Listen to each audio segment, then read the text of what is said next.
Welcome to today's webinar. My name is Daniel Chang, and I'm a Senior Special Counsel in the EDGAR Business Office. If you've participated in our previous webinars, some of the content being presented today may be familiar to you.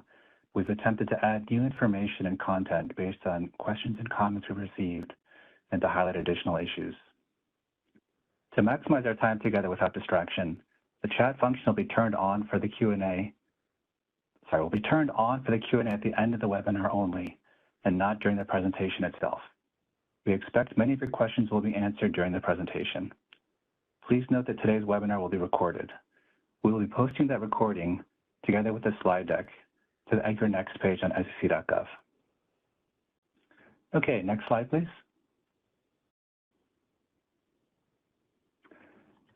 So this presentation represents the views of the staff of the EDGAR Business Office. It is not a rule, regulation, or statement of the Securities and Exchange Commission. The Commission has neither approved nor disapproved its content. As with all staff statements, this information has no legal force or effect. It does not alter or amend the applicable law, and it creates no new or additional obligations on any person. Next slide, please. So here's the agenda. We will start with an overview of EDGAR Next. We will discuss Form ID as amended effective March 24th, 2025.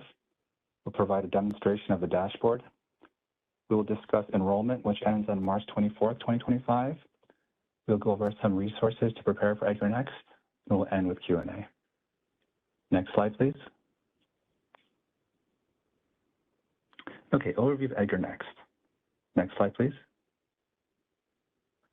So what is EDGAR Next? EDGAR Next is designed to improve EDGAR security, filer access, and account management processes. The EDGAR Next adopting release contains more detailed information, but we will do our best to provide a brief summary here. Although EDGAR Next encompasses a variety of changes, there are three in particular we'd like to focus on for today's discussion. First, current EDGAR uses entity-level access codes with no individual-level authorization or multi-factor authentication. EDGAR Next addresses this issue by introducing individual account credentials with multi-factor authentication from login.gov, which allows for identification and tracking of individuals logging into EDGAR. Second, filers currently share access codes potentially via various unsecured methods, such as by email, post-it notes, or over the telephone. EDGAR Next addresses this issue by providing a new filer management dashboard to manage filers' accounts and filing permissions in a standardized, transparent manner. The dashboard will include the names of all individuals and delegate entities who are able to act on the filer's behalf in EDGAR, and those individuals will be able to see the filer's information in the dashboard, including CCC as appropriate. Third and lastly, filing agents currently engage in web scraping to create custom filing applications that are not formally supported by the SEC. EDGAR Next addresses this issue by providing application programming interfaces, or APIs, to allow filing agents and filers to directly connect to EDGAR via machine-to-machine connections to provide improved stability and performance for custom filing applications. Next slide, please. Scope of EDGAR Next. All EDGAR filers must comply with EDGAR Next. This includes all entities, such as registrants and filing agents, as well as individuals, such as Section 16 filers that file on EDGAR. Note that in lieu of the term filer, we may also use the terms EDGAR account or CIK. Next slide, please. Transition to EDGAR Next. On March 24th, 2025, the EDGAR Filer Management website will be updated. Among other changes, the new dashboard will become available to allow filers to more easily manage their accounts. As part of this process, legacy filer management functions will be removed. This means that filers who need to update their access codes or take similar actions should consider doing so before March 24, 2025. The dashboard will be accessed by providing login.gov individual account credentials and completing multi-factor authentication. This provides security for account management purposes. The dashboard will allow filers to enroll in EDGAR Next and submit Form ID to apply for EDGAR access. All existing EDGAR filers will be required to take action to enroll in EDGAR Next, whether those CIKs are associated with registrants, filing agents, or individuals making beneficial ownership filings. If an existing CIK is unable to enroll, then the CIK must reapply for EDGAR access by submitting Form ID. All new CIKs created after the initial compliance date of March 24, 2025 will be automatically subject to EDGAR Next and will not need to subsequently enroll. This is because Form IDs submitted through the dashboard will require the filer to specify the identities of the prospective account administrators who will be managing the filer's account. Enrolled filers can use optional APIs to make submissions, retrieve information, and manage their EDGAR accounts. Next slide, please.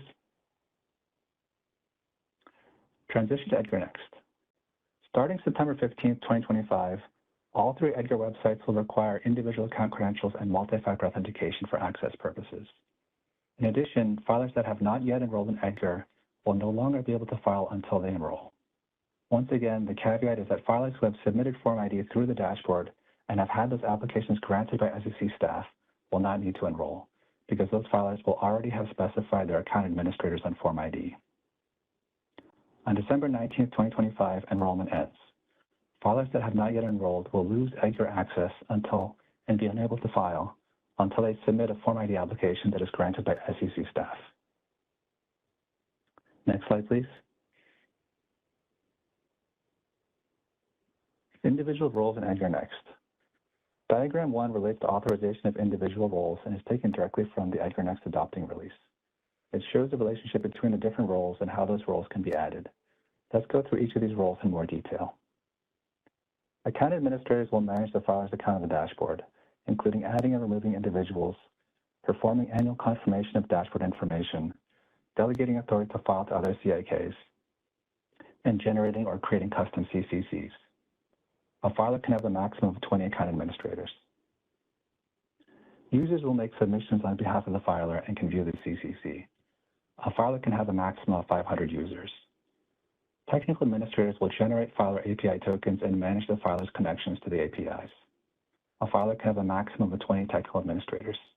This matches the limit for account administrators, which is intentional, so that a filer who wishes their account administrators to also be technical administrators can do so.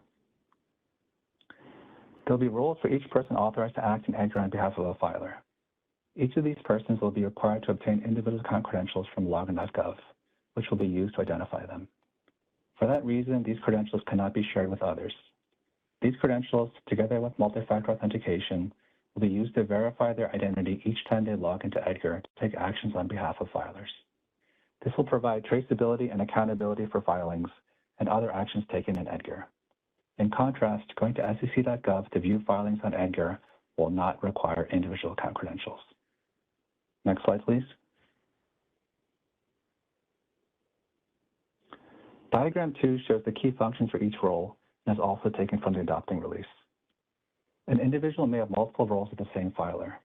An account administrator can perform all of the functions of a user, plus also manage the filer's account. So it would be meaningless for an account administrator to also be a user for the filer. Thus, for a given filer, an account administrator cannot also be a user, but the account administrator can be a technical administrator as well.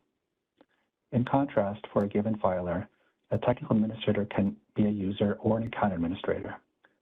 There are no restrictions in terms of roles across filers, so an account administrator at one filer can be a user at another filer. In addition, for delegation, there will be delegated administrators and delegated users. If a filer delegates to another CIK, the account administrators at the delegated entity CIK automatically become delegated administrators with regards to that delegation. Those delegated administrators can determine which of their users will become delegated users who can make filings with regards to that delegation. Next slide, please. Diagram 3 shows how delegation works and is also taken from the adopting release. In this diagram, filer A is delegating to filer B, who may be a filing agent, law firm, broker-dealer, or some other entity who will be filing on filer A's behalf. The account administrators for filer B are delegated administrators with regards to that delegation. Those delegated administrators can file on behalf of filer A, can also authorize users from filer B to become delegated users who can file on behalf of filer A. No individual from filer A can see or take any action on filer B's dashboard, and no individual from filer B can see or take any action on filer A's dashboard. Next slide, please. As previously mentioned, EDGAR Next will permit filers to use 15 optional EDGAR APIs. These will allow machine-to-machine communication to EDGAR for submission and retrieval of information. In order to use these APIs, the filer will need to have enrolled in EDGAR Next or submitted a Form ID application that is granted by the Commission staff on or after March 24, 2025. Next slide, please. The EDGAR Next APIs will generally require security tokens to be presented for identification and access purposes. The filer API token will identify the entity using the API, such as a law firm, broker-dealer, filing agent, or filer. The user API token will identify the individual using the API, who will need to be a user or account administrator for that entity. The filer API token may be shared between a filer and a delegated entity, and vice versa. In contrast, user API tokens may not be shared. Next slide, please. There are various options for using API tokens. For example, in scenario 1 below, if the filer wanted one of their employees to use the APIs directly, the filer's employee could present the filer's API token and the employee's own user API token. Conversely, in scenario 4 below, if the filer delegated to a filing agent, law firm, or broker-dealer and directed that entity to use the APIs directly on the filer's behalf, an employee of that entity could submit the delegated entity's filer API token and the employee's own user API token. Note that in scenario 4, the filer would not have to obtain a filer API token, and the filer's employees would not need to obtain user API tokens. At this point, I'd like to turn the presentation over to our Deputy Director and Chief Counsel, Rosemary Fallu. Next slide, please. Good afternoon. I want to speak to you a little bit about Form ID. Form ID was amended as part of the EDGAR Next rulemaking, and the amended Form ID is effective March 24th, 2025. Next slide. So, as I mentioned, Form ID is being amended pursuant to the EDGAR Next adopting release, effective March 24th, 2025. We wanted to let filers know that if folks don't have an EDGAR account, or you're unable to reset your codes through the ways that we have outlined for you, both on the EDGAR Next page and elsewhere in the How Do I's and on the EDGAR pages, you cannot gain access to your account, and you believe you will need to do a filing before March 24th, we're urging you to please apply for access to EDGAR now on the current Form ID. Just to be clear, when we're asking you to file Form ID, this is for folks who do not have access to their accounts, who cannot regain access to their accounts, or who need to create a new EDGAR account for filing. This is not a way to enroll. You do not enroll on Form ID. We will go later into detail about how enrollment is conducted. It's a separate, streamlined process for existing filers to enroll in EDGAR Next. I just want to make clear here, for those who need to get access to an account or need to get a new account and believe they'll need to file before March 24th, please do so now on the current Form ID, which is available on the current EDGAR Filer Management website. We do anticipate that there will be an increased volume of Form ID applications in the next few weeks. And while currently the current minimum processing time for Form ID is 2 business days, we anticipate that that could be extended to a greater length of review. So we just want to make folks aware and plan ahead. If you think you will need to file, you need to get a new account, or you just cannot gain access to your current account, as a last resort, we do ask you call filer support if you can't get access to your account. We will try to help you get access to an existing account. But if you're just unable to do so and need to file Form ID, we're urging you to please do so now if possible. Next slide, please. So just to be aware, we're urging you please to apply on Form ID as soon as possible if you'll need to open a new account. What I want to let you folks know is that if your Form ID is not granted by 10 o'clock on Friday, March 21st, EDGAR is going to suspend it. And what that means is that if you filed, let's say you waited until Wednesday, March 19th to file your Form ID, and staff, due to the large volume of Form IDs, is unable to get to your Form ID review and grant it prior to 10 o'clock on March 21st, then that application would be suspended. And because the existing Form ID will be ineffective after March 21st, and the new Form ID will be effective as of March 24th, you will then have to reapply for access on or after Monday, March 24th on the Form ID as it is being amended by EDGAR Next. And that form will be available on the new EDGAR Filer Management website on the dashboard.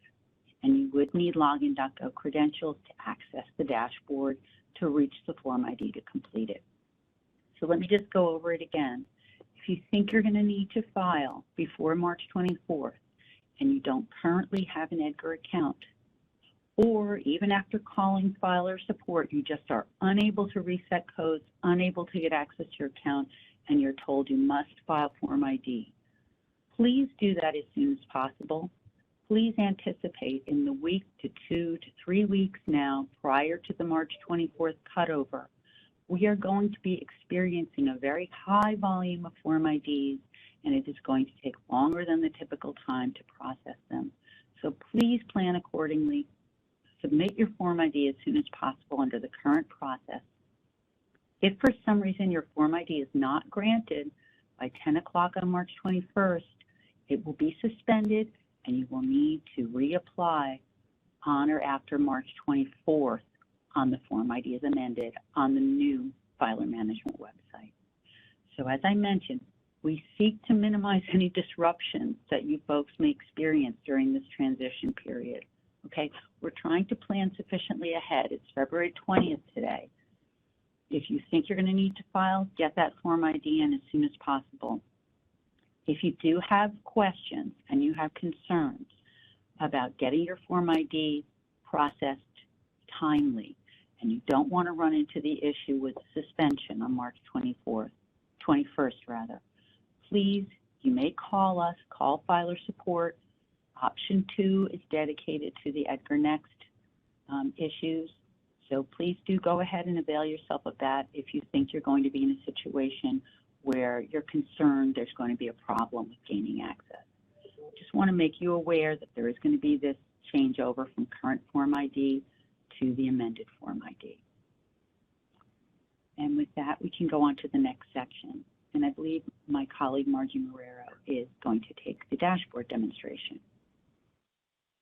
Hi, I'm Margie Marrero, Senior Special Counsel with the EDGAR Business Office. We're now going to show you a short demo video from our YouTube channel, Overview of an Account Administrator Role.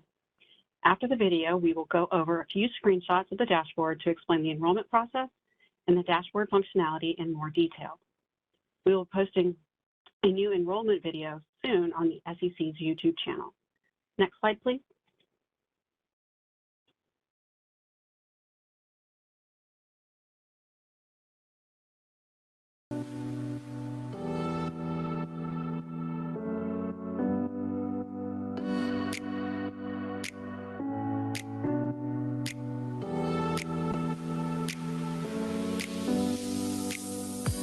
This video provides an overview of the account administrator role in EDGAR. Each filer must authorize account administrators to manage the filer's EDGAR account. These individuals must have login.gov individual account credentials associated with the email address they will use on EDGAR. Individual and single-member entity filers only need to authorize one account administrator, although it is recommended that they authorize 2 account administrators. All other filers must authorize at least 2 account administrators. Filers may not authorize more than 20 account administrators. Account administrators can be authorized in different ways. Existing filers enrolling in EDGAR Next must authorize account administrators through the enrollment form. Applicants for EDGAR access must authorize account administrators on the amended Form ID. For existing filers, the filer's account administrators can add and remove other account administrators on the dashboard. If you are an account administrator, you can manage the filer's EDGAR account on the dashboard. When you log in, the individual dashboard will appear. Under My Accounts, you will see the filers for which you are authorized and your role for each filer. From the individual dashboard, there are a number of actions you can take. You can apply for EDGAR access and enroll in EDGAR Next on behalf of a filer for which you are authorized. In the upper right-hand corner, you can view notifications and edit your information. You can also manage your user API token. To navigate to the filer dashboard, select a filer under My Accounts. Here, you can take a number of actions to manage the filer's account. At the top of the filer dashboard, you will see a button with the due date for the filer's annual confirmation. An account administrator must annually confirm on behalf of the filer that the filer's users, account administrators, technical administrators, and delegated entities are authorized by the filer to act on its behalf, and that the filer's information on the dashboard is accurate. Before beginning the annual confirmation process, as an account administrator, you must carefully review all information on the dashboard for the relevant filer and ensure its accuracy. Then select the Annual Confirmation button at the top of the filer dashboard. Read and respond accurately to the prompts to complete annual confirmation for the filer. Under Manage Individuals and User Groups, you can invite individuals to be users, technical administrators, and account administrators, authorized to act on behalf of the filer. Select Add Individual to invite an individual to act in a certain role. The individual will be authorized in that role if they accept the invitation. To remove an individual or edit the individual's role, select the ellipsis under the Actions column. Under Manage Individuals and User Groups, you can group subsets of the filer's users into user groups for your convenience.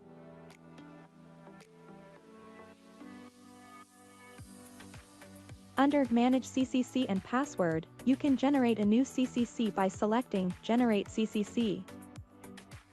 The newly generated CCC will display and will be visible to the filer's authorized account administrators and users.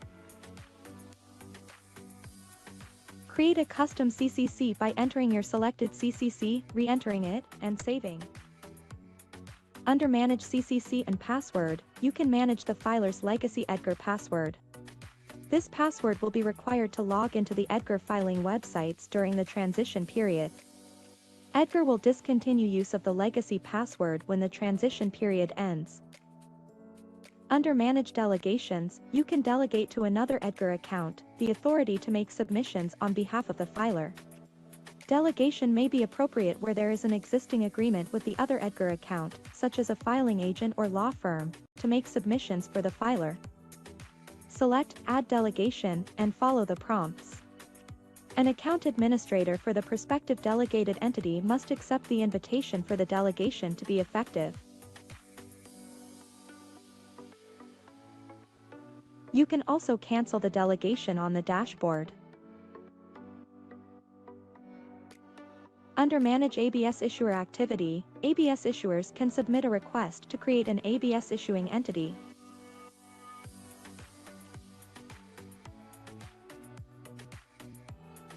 For additional guidance on EDGAR Next, review the EDGAR Next resources on sec.gov. And for information on other EDGAR Next topics, please see the separate instructional videos on the SEC's YouTube channel.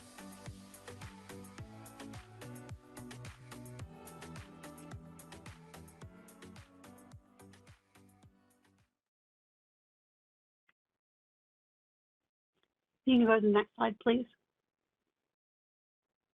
As stated in the video, you will need to sign into EDGAR Filer Management Dashboard via login.gov to see your individual dashboard.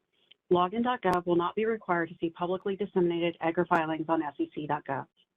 Next slide, please.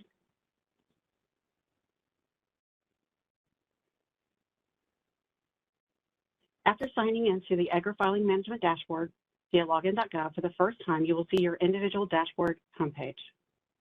Both options to enroll and to apply for EDGAR access are immediately available starting March 24th, 2025.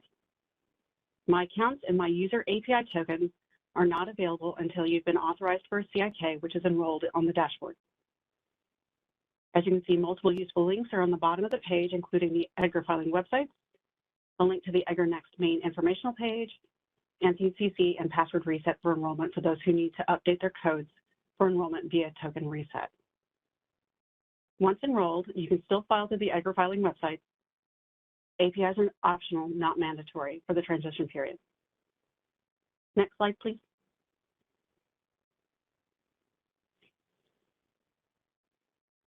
For manual enrollment, from the Enroll in EDGAR Next tab, select Manual Enrollment to start the process. Remember, if you have your CIK and can currently file, you can use manual enrollment with your CIK, CCC, and passphrase and enter the information for the first two account administrators. If you need to update your passphrase for enrollment, you can do it from here.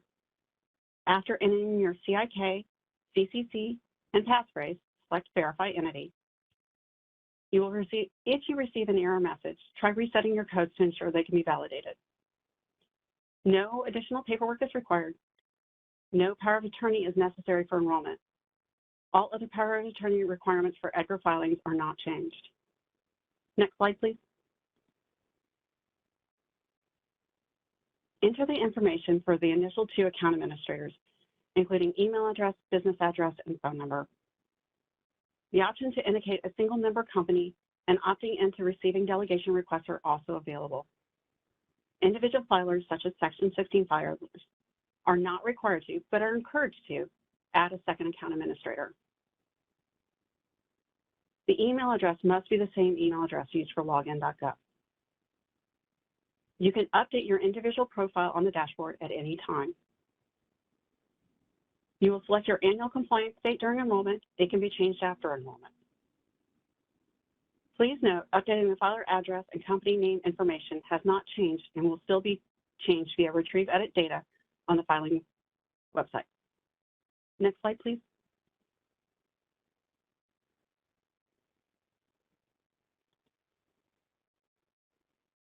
There's also the option to use bulk enrollment by using a formatted CSV spreadsheet available on the dashboard.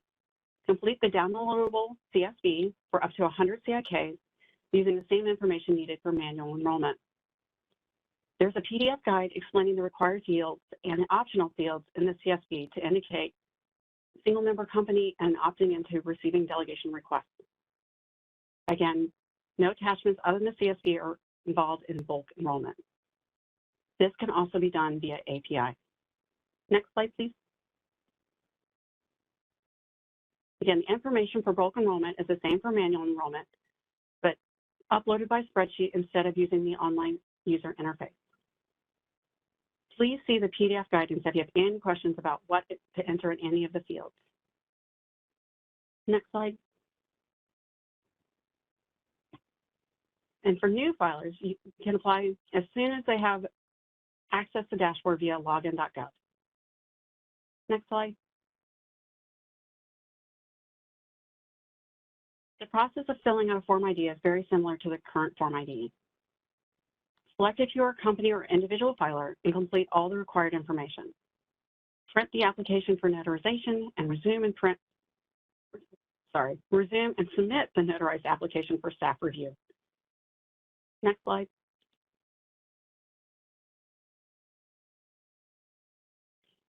As you can see, a few functionalities have been moved since the overview of account administrator role video was created. The user groups have moved to manage delegations, and manage APS issuer activity has moved to My Accounts. After enrollment, as an account administrator, you can select a CIK to manage and can immediately start inviting additional account admins, tech admins, users, and manage the delegations. An account administrator can also immediately make themselves and other account administrators tech admins, with no invitation or acceptance necessary for enrolled account admins. Options to manage CCC and password are also available. The APA filer tokens are only available after 2 tech admins are added to the filer account. Next slide, please.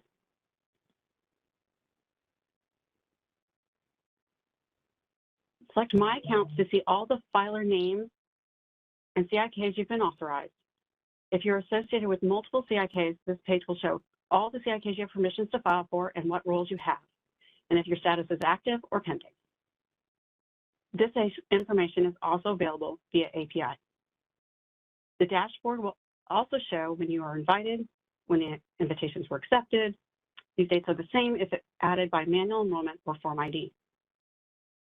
You can review annual confirmation dates. You can see and change delegation status and settings. Please note the default view is 5 items per page. You can change the items per page to 10, 25, or 100. Next slide, please.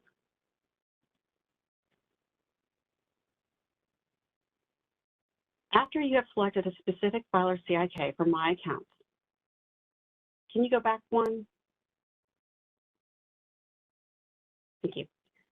In the Manage Individuals view, you can review all the individuals with accepted and pending authorizations, their roles, and contact information. At the top of the screen, there's a drop-down menu of all the CIKs you have access to, and the individuals associated with the CIK selected will appear below for the selected filer CIK. As you see in the middle of the page, the primary EDGAR POC is the account admin you wish the SEC to start with for staff inquiries. This can be changed to and by any account admin at any time. The default is the first account admin enrolled on the dashboard. Once enrolled, the EDGAR POC can only be updated via the dashboard. Currently, there are no other changes to retrieve edit data. In the future, some functionality may move to the dashboard. You can see additional individual roles, the contact information, phone, and email for all the individuals with active roles. Pending invites only show email.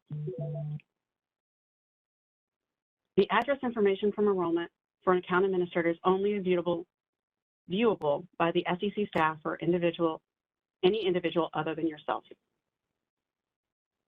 On the right-hand side of the page, you can take actions to add individuals, change individual roles, including removing yourself from a CIK. Next slide, please.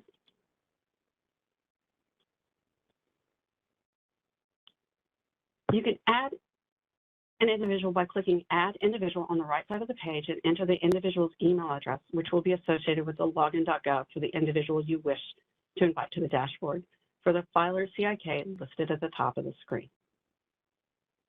If the individual already has a profile on the dashboard, their name will appear in the pop-up box on the screen. Individuals do not have to be enrolled in the dashboard for the invite to be created.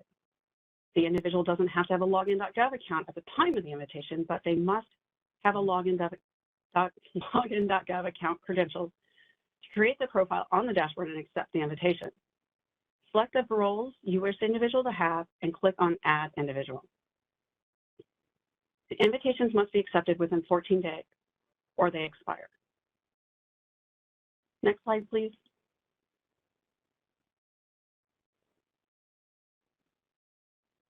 As you can see, delegations related to your filer CIK and which delegations to you and the delegations received. You can also manage your user groups created to help manage delegated filing authority if you have multiple authorized filer CIKs and multiple users. You can use delegations to, delegations received, and user groups individually or in a grid view. The delegating filer CIK name, status of delegations, last update, and actions on the delegations are available from this view.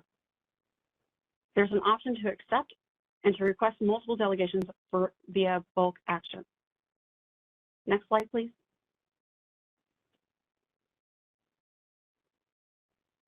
Please note the CCC is updated upon enrollment.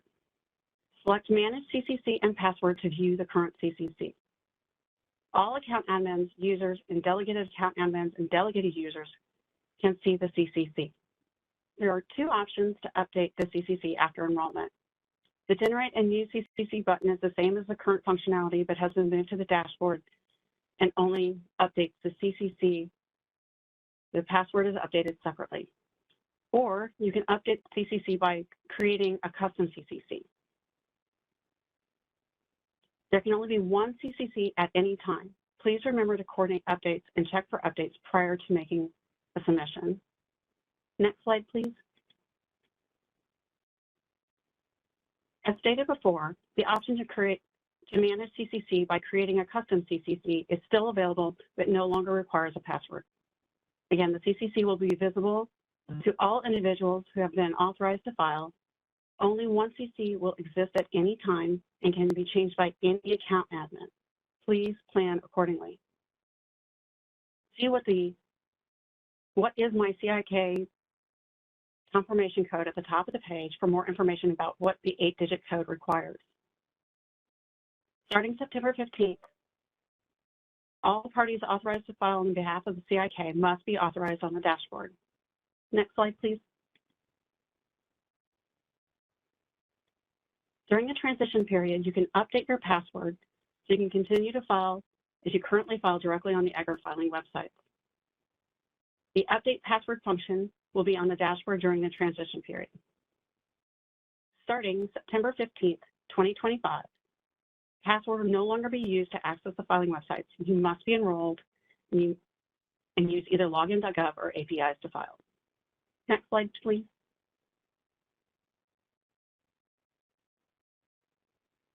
Again, from the individual dashboard homepage, select My Accounts to see all of the filer names and CIKs you've been authorized to file for, or pending authorizations and what roles you have for each CIK.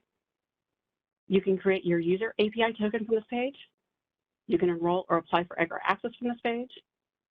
You can link to the EDGAR filing websites from this page. Prior to enrolling a CIK, you can reset password and CCC from this page. Next slide, please. And from the filer CIK dashboard, you can review the filer account information, including the CCC. Please note the filer name and address is still updated by Retrieve Edit Data and cannot be updated on the dashboard. You can perform annual confirmation. You can manage individual CCCs and delegations, and you can manage filer API tokens. And now I'm going to turn it over to my colleague, Loretta, to further explain enrollment. Thank you so much, Margie. As Margie mentioned, I'm Loretta Finch, and I'm a Senior Special Counsel in the EDGAR Business Office. We'll now be discussing the enrollment process. Next slide, please. Enrollment is a streamlined process that allows existing EDGAR filers to transition to EDGAR Next in a simplified process. A benefit of enrollment is that it does not require presenting a Form ID, notarization documents, or a power of attorney to SEC staff. Filers will enroll by submitting the information requested in the Enroll section of the dashboard on the new EDGAR Filer Management website. Enrollment requests are typically processed and effective the same day that they are submitted. Existing filers should not attempt to enroll in Form ID, on Form ID. Next slide, please. With respect to the timing for enrollment opens March 24th, 2025. Who should enroll? Enrollment is required for all EDGAR filers that obtained their CIK number before enrollment opens on March 24th. New filers, namely the CIKs whose Form ID applications for EDGAR access are submitted and granted by SEC staff on or after March 24th, will be automatically subject to EDGAR Next through their amended Form ID, and they do not need to enroll. Each filer may enroll only once, and only one individual can enroll each filer. Therefore, each filer should coordinate with all individuals and entities who currently file on their behalf to determine which entity or individual the filer will authorize to enroll it, and ensure that others do not attempt to enroll the filer without authorization. Next slide, please. Compliance with EDGAR Next is required to file on EDGAR as of September 15th, 2025. Beginning September 15th, filers that have not enrolled or been granted access after submitting amended Form ID will be unable to file on EDGAR until they successfully enroll. Enrollment ends on December 19th, 2025. Failure to enroll by December 19th will result in an inability to file on EDGAR unless an amended Form ID is submitted and granted by SEC staff. Next slide, please. Filers should further prepare for enrollment by ensuring that they have all the information necessary to enroll. The following information is needed: the filer's CIK, CCC, and passphrase. If the filer has not reset its CCC and/or passphrase since September 2019, I'll say that again. If the filer has not reset its CCC and/or passphrase since September of 2019, the filer should reset those codes prior to enrolling. And I'll say more about that later in the presentation. The name, email address, business address, and business telephone number for each account administrator is also needed. The quarter end date by which the filer will perform annual confirmation on EDGAR, and those dates are either March 31st, June 30th, September 30th, or December 31st. Also, the filer will need to indicate whether it is a single member company. Because we have received questions around this, I'll note that particularly with regard to Section 16 filers, they've asked this question.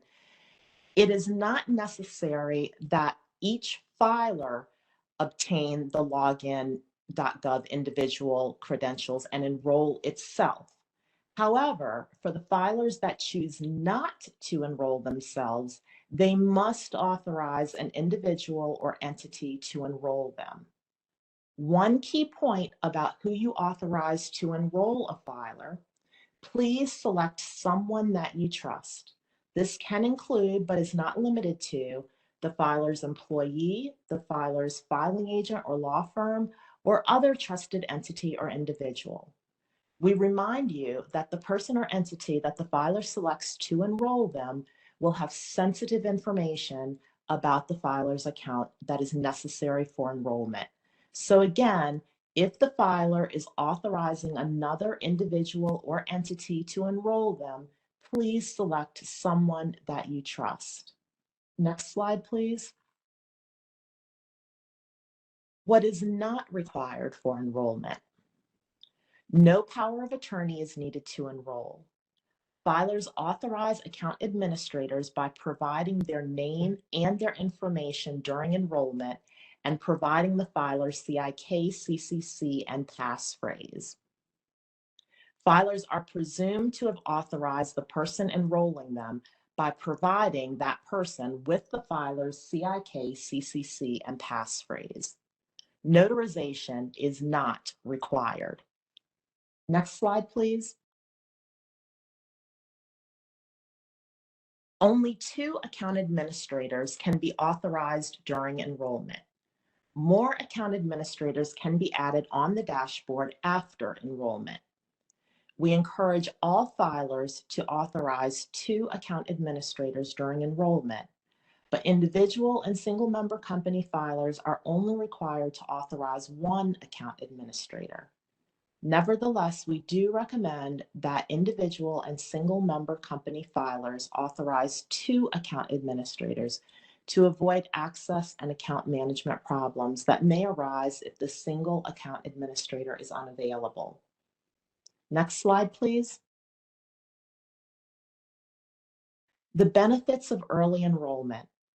Filers that have successfully enrolled or have been granted access after submitting amended Form ID on the dashboard on or after March 24th will immediately have the option to use APIs. Filers can make submissions and manage their accounts using APIs. Typically, the account administrator or delegated entity for the filer will manage the use of APIs. To use the APIs, the account administrator or delegated entity will need to present both a filer API token and a user API token that they generate on the dashboard. Next slide, please. There's no downside to enrolling early, namely before the September 15th, 2025 compliance date. Filers can continue to file as they do now until September 12th, 2025. Submissions on the EDGAR filing and EDGAR Online Forms websites will continue per the existing access process for all filers, regardless of whether they have enrolled, until the close of business for EDGAR on September 12th, 2025. Next slide, please. We will now talk a bit about the resources that we have available on EDGAR Next. Next slide, please. We have a variety of resources to assist filers transition to EDGAR Next, and they can be found on our EDGAR Next webpage on sec.gov. This includes background information on EDGAR Next, detailed guidance addressing each phase of EDGAR Next, as well as a transition infographic which notes key dates to prepare, enroll, and comply with EDGAR Next. This website also contains FAQs and step-by-step filer guidance in the form of how-to-Is, including a how-to-I that is specific to enrollment. Moreover, there are recordings and slide decks of our prior webinars and instructional videos posted on the SEC's YouTube channel, one of which we demonstrated earlier in this presentation. Please consult the EDGAR Next webpage frequently, because it will be periodically updated to provide additional guidance and address new issues. Next slide, please. I'd like to highlight our API guidance, which is also found on our EDGAR Next webpage. In particular, we are announcing yet another live API development support Q&A session, which will be Tuesday, March 4th at 1 p.m. Eastern Time. We will be posting and opening that registration link soon on the EDGAR Next webpage, so please look out for it in the coming days. Next slide, please.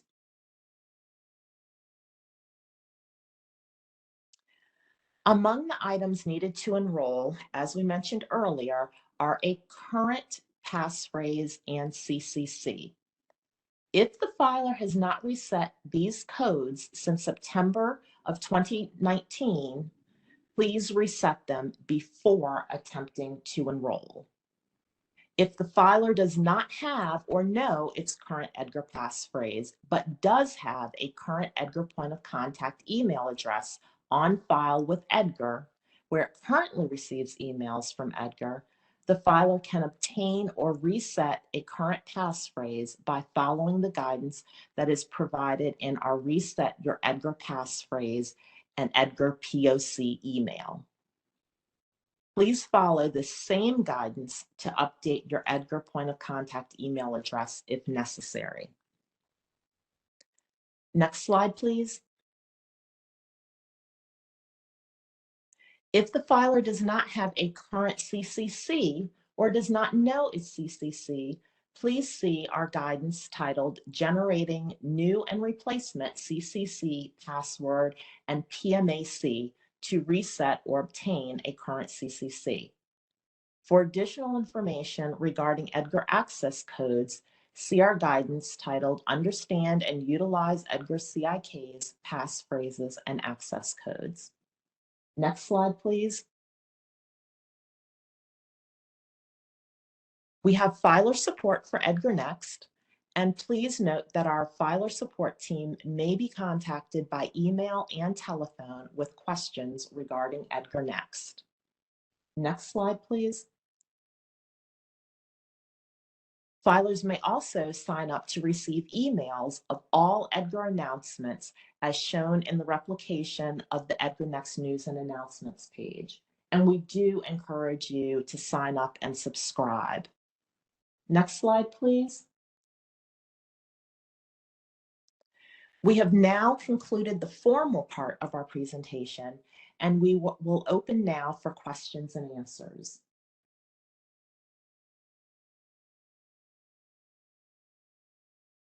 So one of the first questions I see is, well, it was a question about whether each filer has to obtain login.gov credentials. And login.gov credentials are required if you are going to be accessing EDGAR following the on or after March 24th of this year.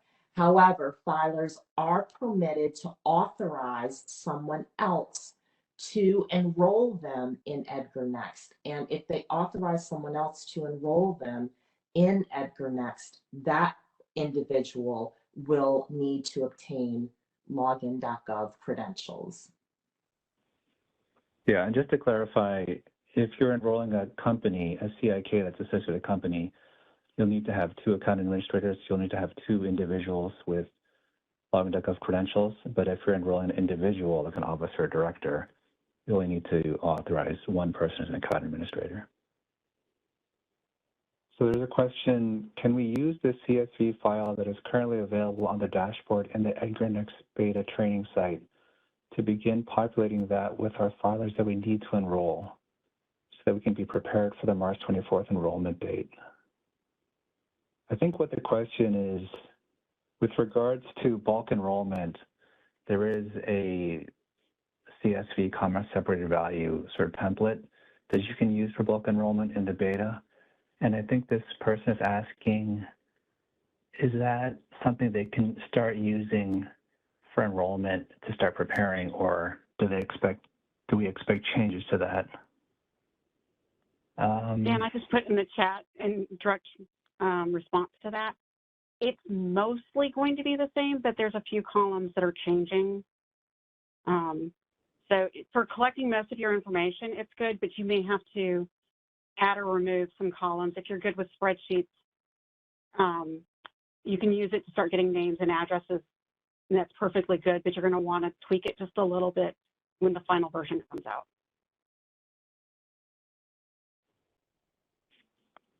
Great, thank you.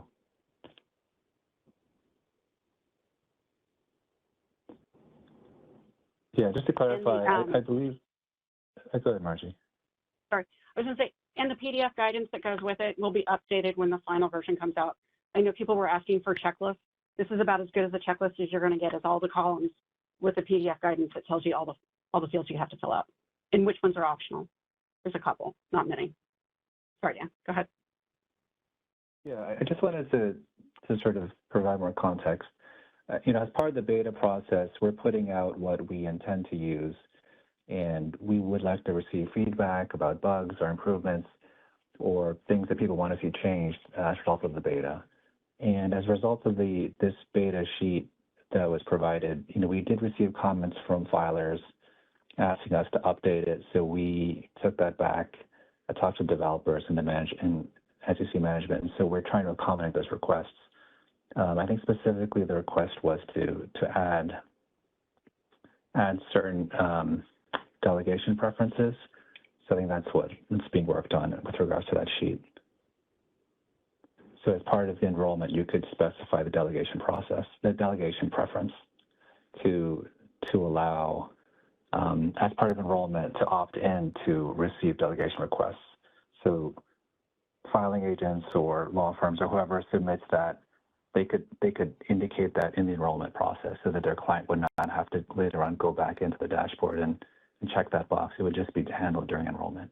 And this will all be explained later. There'll be, you know, supplemental instructions provided, as Margie mentioned. And I see one question that says, what happens if a filer has not reset their passphrase and or CCC since September 2019 and they try to enroll? So you will get an error message on the dashboard indicating that one or the other codes is incorrect, and then you will need to go back and reset those codes according to the guidance that we presented in the slides. So there's a question, does every filer have to create a login.gov account? And if yes, is there a bulk method to create such accounts? So just to clarify, the login.gov account is individual specific. So let's say you're a filer and you're a company and you want to have 2 account administrators and 5 users and 2 technical administrators. You would have to have one login.gov account for each of those individuals. So each of those 7 individuals would have to create their own login.gov account. And as part of that, they would have to each input their own desired multi-factor authentication technique, their cell phone number or whatever, secondary form they want to input in terms of being contacted. So I don't think there's an easy way to do that in bulk, because I think each person would have to decide, what they want to input. I mean, I guess you could collect the information for these people and do it for them, but I think you'd have to coordinate with each of those individual people. And, actually, I take it back. They should not be sharing credentials. So to the extent that you would be creating credentials for them, I don't think that would work. So I think each one of these people would have to create their own login.gov account. And there's multiple questions about the slide deck being provided. Yes, the slide deck will be provided hopefully within a few days. So there's a question, if someone is set up with a certain role, such as user, and later needs to have a different role, such as account administrator, is it as easy as editing that role in the dashboard and switching it there? And the answer is yes. The account administrator for that filer just needs to go to the dashboard and change the person's role. That can be done manually, or that can be done through an API. So, if there's a reorganization and someone gets promoted and you want them to be switched universally from user to account administrator for every single role for which they're associated, and you're a filing agent, you have 2,000 clients, you could do that for all 2,000 clients through the API with, hopefully just a couple button pushes. So it should be theoretically very smooth. So there's a question, what is a single member company filer? So this is discussed further in the adopting release and in the enrollment materials, but there are certain companies that are just a single person. So they are organized as a company, but it's a single individual. And I think, I think that could happen in a scenario where you have an individual who incorporates themselves as an LLC. And in those scenarios, it was decided that they would not need to have 2 account administrators because the entire company is just one person. So as a special accommodation, that is an example of a company that only needs to have 1 account administrator. So they're treated similarly to individuals. So there's a question, is the enrollee automatically set as an account administrator? So the answer is no. I mean, I assume the enrollee is the one who's enrolling the filer. So the person signing into the dashboard to perform enrollment, that person could be, a paralegal or sort of operational staff. That person does not necessarily have to be the person who's listed as an account administrator for the filer. It could be, you could delegate that to someone else to perform enrollment. There's a question, does your login.gov account ever expire if you don't log into it for a long time? That's a good question. I don't think it does. I think it's an annual, and they send it to you. They send you reminders. It's very easy. It's a very quick click through to confirm your login.gov. It doesn't take much effort. That's just the password, though, right? The account itself does not expire. No, the account doesn't expire. They just just like anything else, you'd have to just re-log in. It doesn't. It's not going to lock you out forever. But okay. Login.gov sends you emails reminding you, and it's super easy. Okay, great. There's a question, what type of information is required to create a login.gov account? I believe it's just your email address. The name. Is it? And your secondary authentication method. So, you could choose, your cell phone or some other form of 2-factor authentication. And also we have a video on obtaining individual account credentials. We have an instructional video on that on our SEC YouTube channel. So if you go there, you will be able to find additional information. We also reference it in our FAQs on the EDGAR Next webpage. There's a question, what type of, I read that. There's a question, can an entity be an account administrator? So an account administrator must be an individual, but you can delegate to an entity. So if you would like to delegate to like a law firm or filing agent service provider, you can delegate to that specific CIK, and that entire CIK will be authorized if they accept. So that entity's account administrators, once they accept, they'll become delegate administrators, and their users can be delegate users. So they could make filings on behalf of the delegating filer. There's also a question, what is an API? And we have guidance on the APIs. If you go to our EDGAR Next page on the right rail, we have both an API development toolkit and an overview of APIs. And since you asked the question specifically, an API is an application programming interface. It allows machine-to-machine communications with EDGAR. And we will be having a live Q&A specific to APIs. That will be a technical discussion. It's really for people who are going to be utilizing the APIs. We'll probably have some general information about APIs there.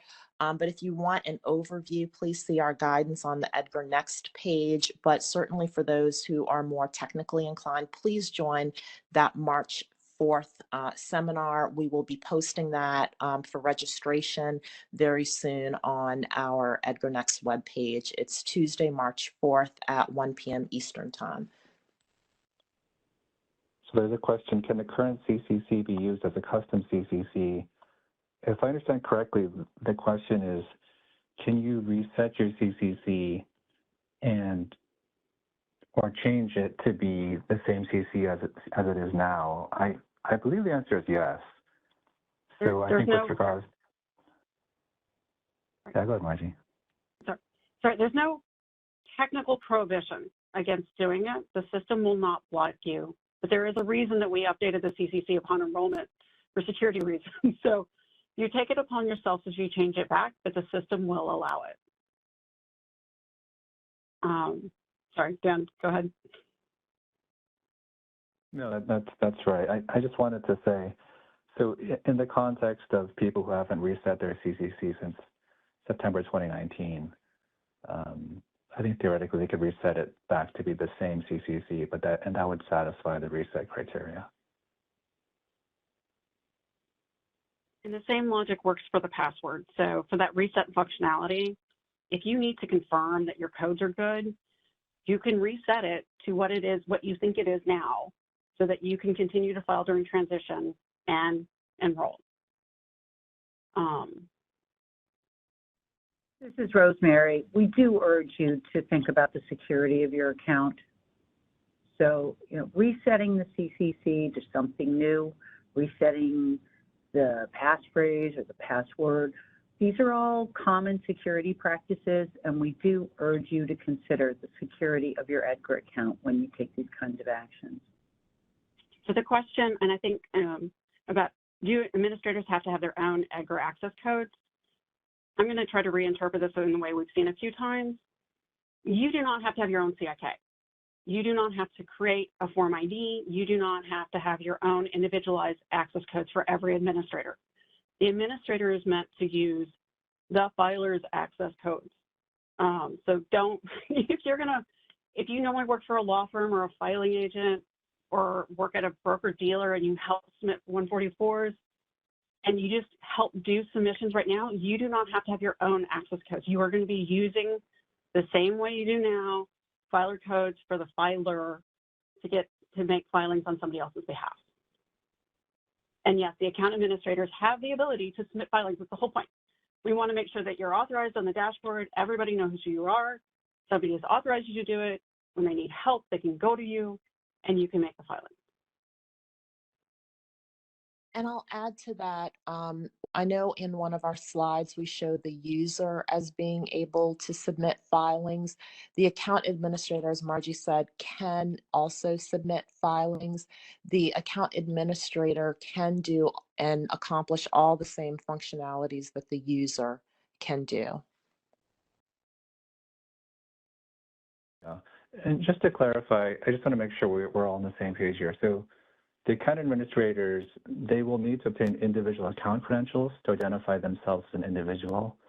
but they don't need to file a Form ID on their individual behalf or create a CIK on their individual behalf. That's for just the filer. The account administrator will presumably be someone who works with the filer or for the filer. So they need to obtain individual account credentials, but they don't need to submit their own CIK. There's a question. Can we, go ahead. No, I was just going to say, do you want to take the account admin versus delegated admin? Yeah, I think we may have discussed this, but so the account admin is an individual, and they will be managing the account for the filer. The delegated admin will be an account administrator at a delegated entity. So there will be an account administrator at a filing agent or law firm or broker-dealer that has been delegated to by a filer. And so if you're a delegated admin, essentially what you're doing is you are choosing which one of your users will be delegated users, and which then will be able to file on behalf of the delegating filer. So if the delegating filer, has a specific requirement, like let's say they're based in Japan and you have an Asia office, you'll say, okay, my users are going to be this group of people who are located in Asia so that they're available. The other ones are not going to be delegated users. But you can't change the delegating filer's users. You can't go into their account and do anything like that. You just control your own users to determine which of them will be delegated users for that delegation. So you could have a different group of delegated users for each delegation. So I see one question, can we keep our current CIK CCC if we are a current filer? And yes, you can keep your current, the CIK. The CIK does not change. That is a unique identifier that EDGAR gives to each EDGAR account or EDGAR filer. So if you have a CIK, you have an EDGAR account that distinguishes you from all other EDGAR accounts. And if you have your CCC, you can use it. However, we will say that upon enrollment, once you enroll, the CCC will automatically be reset on the dashboard and it will appear on the dashboard.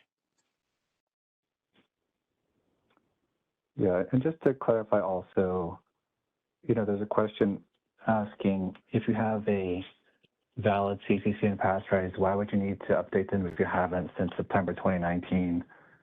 As part of the authentication process, the software we're using or the functionality we're using, it would require the CCC and passphrase to have been updated since September 19. So if that hasn't been done, you will need to do so. You will need to update them. You will need to reset them if they haven't been reset since September 2019. And there's a question a couple down that's related to that. For all that you're concerned, the passphrase reset is getting moved to the new dashboard. You can still do it via token reset. You just have to make sure the email contact, which you can see in retrieve data, is an email you can get to. So they're the instructions that were at the end that Loretta went over. There's very specific links. We put very specific guidance out there trying to make sure that you can do all of the code resets if you need to reset anything on your own. You just have to make sure there's a good email on file. And if you can file for somebody, you can make sure the email is good. You can do it, I promise. And if you have problems, call us. We'll help walk you through it. But there are reset functionalities that will be maintained through the entire transition period to make sure that you can do resets without having to do a Form ID. If you can currently file, you can do this. And we skipped a question about, go ahead, Dan. Yeah, there's sort of a complicated hypothetical here. I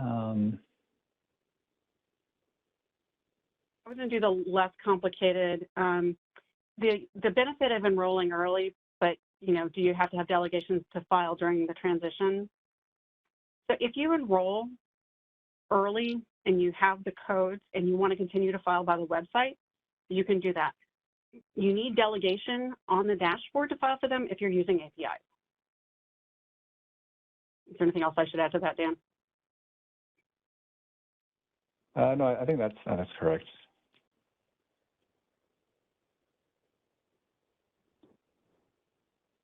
And I guess, Dan, before you go into the more complicated, I'll give you a little bit more time to address the more complicated hypothetical.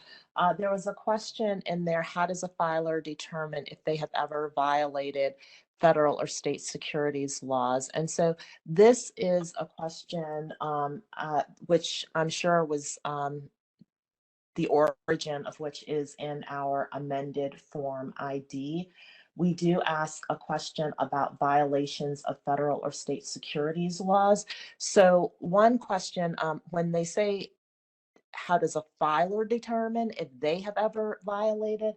So if the filer is an individual and they are applying for access to EDGAR, then yes, that question will pertain to them. But we do ask the question on the amended Form ID as to pretty much everyone that is going to be addressed on the Form ID. And so that includes the account administrators, the billing contact.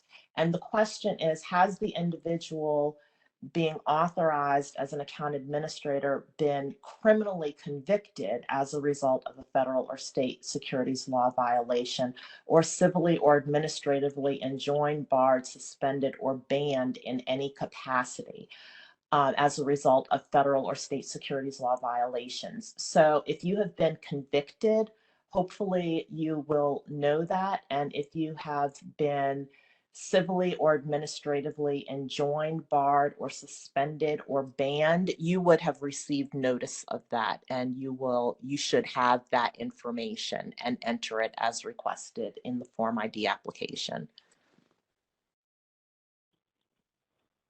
Yeah, and just to provide some more context in terms of what we've heard from the filing industry, you know, we are not requiring a specific standalone certification. We have heard of scenarios where filing agents would be asking their individual, you know, officers or whoever would be named who, you know, are indicating that they have no violations. You know, I think different filing agents and law firms are considering asking those people to provide certifications so that the filing agent or the filer can feel comfortable making that statement on the form. So I think that's, you know, we've heard that. We're not specifically requiring it, but I think you know, we'll leave it up to you guys to make your own business decisions and determine what your own policy procedures should be. But we have heard that is what some people are doing.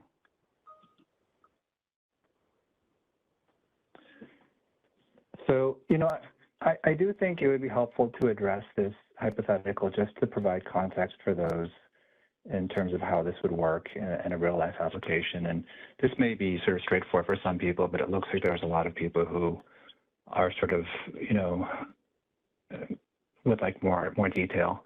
So let me walk through this. So the first part of the hypothetical is fund company ABC uses XYZ filing agent for all of its filings.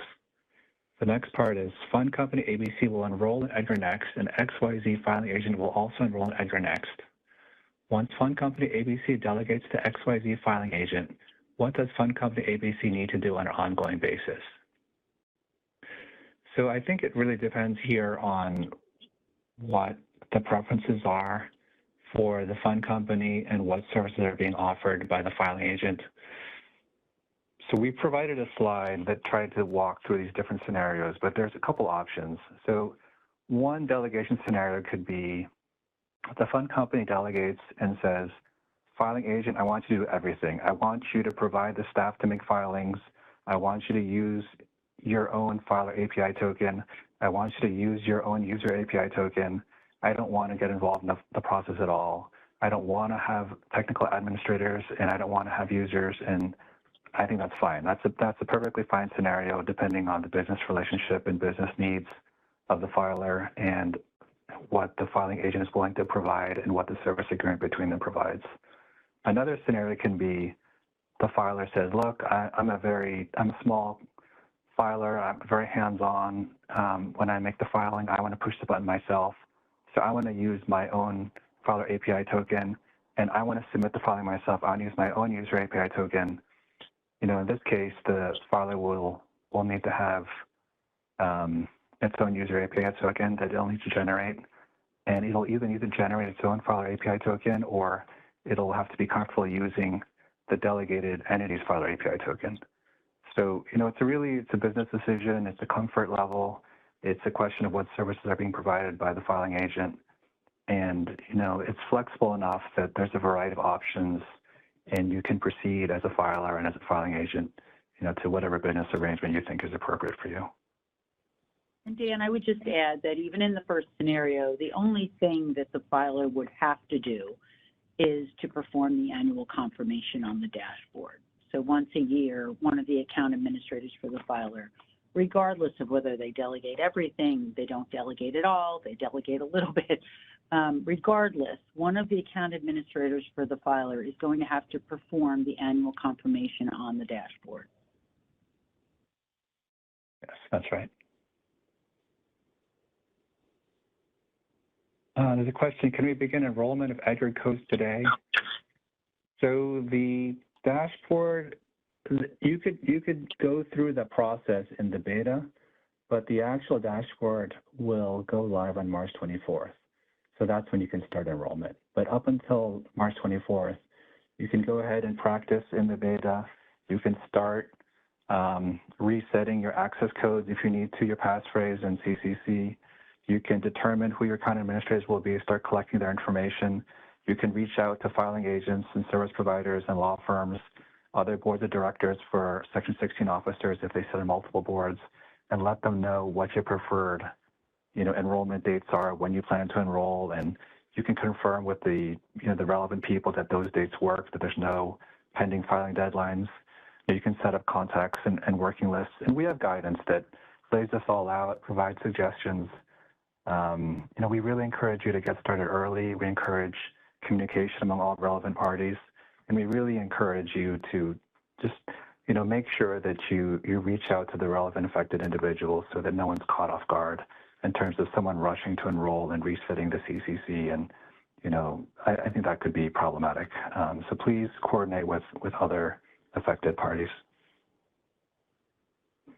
And I'll just add to that, one of the things that Dan mentioned about preparing, we have an infographic on the webpage that goes through what is required for each phase of EDGAR Next, the preparation phase, the enrollment and compliance.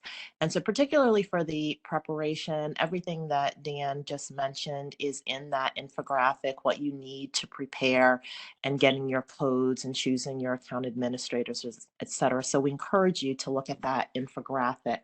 I believe it's also printable. There's also a question here, is it better to over-include versus under-include account administrators? I have a sense of the process for removing account administrators, but is it possible to replace or add account administrators? So in terms of over or under-including account administrators, up to a total of 20 account administrators per filer is admittable. Sorry. You can have up to 20 account administrators per filer.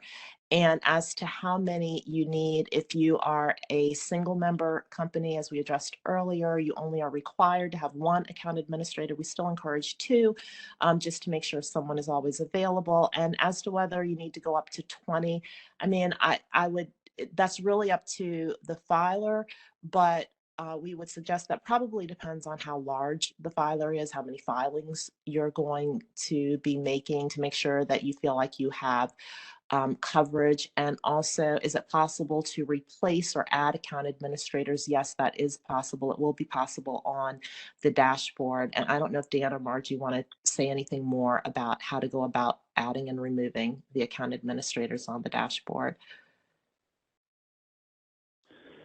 Yeah, I mean, just to follow up on what Loretta mentioned, so the enrollment process, you'll only be able to add 2 account administrators. So after you enroll, you can go ahead and add up to 20, but you can do that at any time. You can do so as needed. You can do so, quarterly. It's really up to you. It can be, you can remove people. The whole process will take just, 5 minutes. So I don't think you need to worry about, authorizing a whole slew of people in advance. There's no sort of calamity. The only real concern is that you want to have at least one person available in the event of some urgent action. So as long as you have one person available, that should be fine. I don't think you should feel any pressure to have 20 account administrators. I believe there was an initial survey that was put out and by some filing agents, and some clients responded, and I think a lot of them indicated that they would have closer to 2 account administrators. So we're not requiring you to have any specific number other than 2. You're welcome to have more, but that was just done to accommodate your preferences, but we're not going to require more than 2. So I'd just like to address this question quickly. As a current EDGAR filer, where do I go to start this process to enroll in EDGAR Next /login.gov? Just because, we don't want anyone to be overwhelmed with the process, we really, really encourage you to go to our EDGAR Next page. And I'm there right now. If you go to it, we give an overview about the rulemaking that was done. Yes, you do need login.gov credentials, and that's one of the first items that's listed on the page. But the page really goes through step by step, and then it provides you a variety of resources, links to YouTube videos, etc., so that you are able to find what you need specifically for your situation. We do encourage you to go there, and we have tried to make it provide step-by-step guidance. And we do have filer support available to answer questions. We just have a variety, but we encourage you to go to our EDGAR Next page and start there.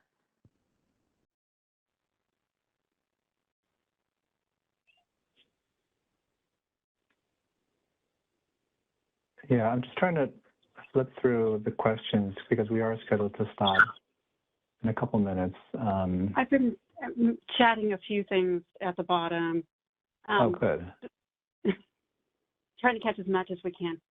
Passphrase and password are not the same thing. We have multiple links on how to check your codes, review your information. The webinar slide deck, when it's posted, will have all of those links in it. They're also all on the EDGAR Next page, but the slide deck has like a little more around what each thing does to help people out. I was trying to check really quick. We've got the EDGAR Next page, guys. There is so much information on the EDGAR Next page. There's so many things linked there. And honestly, if you have a question that's not answered by reviewing that page or looking at some of the really step-by-step guidance we're providing to y'all, we've got that email address, we've got that phone number. You can send us an email if you have a very specific scenario you want to try to get an answer to. We're happy to write you back. I know we're running out of time today, but I just want you to know, please do, sooner rather than later, contact us and let us help you to understand this so you don't feel confused. But I do urge folks to go to the EDGAR Next page and review it carefully. We've got a lot of resources there.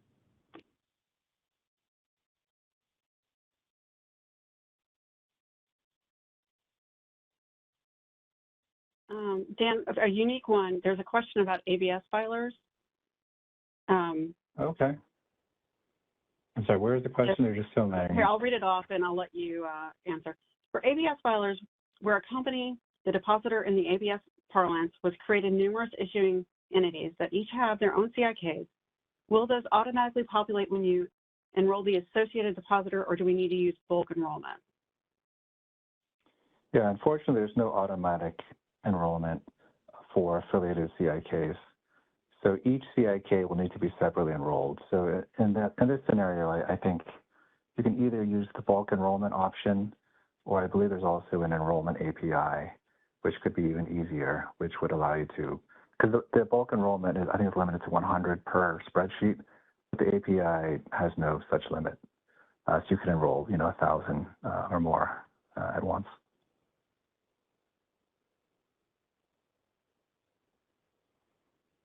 So very quickly, I see someone else has asked another question about a single member company and the definition.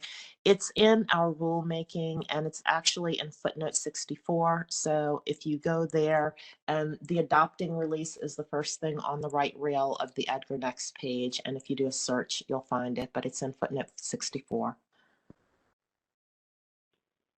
There are multiple questions about login.gov and existing accounts. If you have a login.gov account and it is the same email address you want to use for EDGAR, you do not have to create a separate account.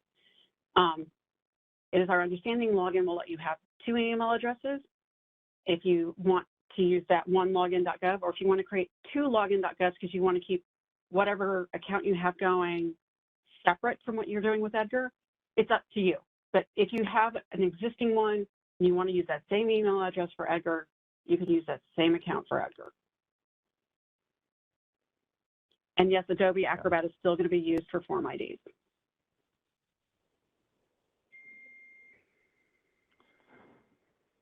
So unfortunately, I think this is the end of the time. I mean, I think what we can do is we can go through these questions, which I think are all, great questions. And I think we can comb through them and look for common themes. And I think we can consider drafting guidance to address them. But I do think a lot of them are addressed on the EDGAR Next page, as others have mentioned. The EDGAR Next page kind of provides a variety of materials that will hopefully be very helpful for everyone.